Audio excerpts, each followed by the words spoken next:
Welcome!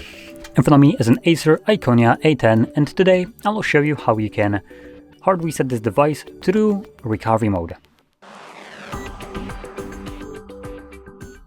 So to get started, we're gonna hold the power button, and you can do that even if you have a screen lock that you don't know. I do want to also add that.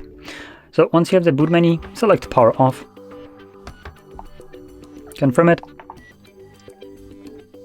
and this should turn off the device.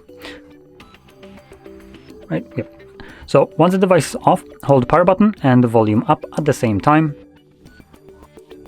And when you see the Acer logo on the screen, let go of the power button. As you can see, this takes us to the recovery mode, and here using volume buttons you can navigate. So I'm going to start pressing volume down to scroll down, and you want to select Wipe Data Factory Reset, confirm it using your power button, and select Factory Data Reset. I know it's kind of hard to see the not selected text, but it might be a little bit easier on your end if you're looking directly at it. The font and color for it is much dimmer, so it's, as you can obviously clearly tell, a bit harder to see on the recording. But anyway, once you have the Factory Data Reset selected, confirm it using your power button.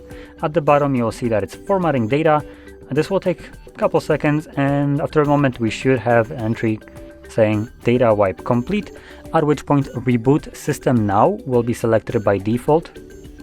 So all you will need to do, like right now, is press the power button to initiate that reboot, and this will continue resetting the device in the background. It will take it a bit of time to finish this, so it's about like 2 minutes or so. And once it's completed, we will be presented with the Android setup screen. So I'll be back once that is visible for me.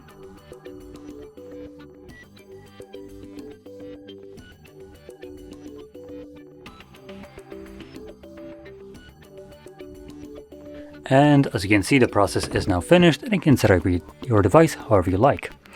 So if you found this video helpful, don't forget to hit like, subscribe, and thanks for watching.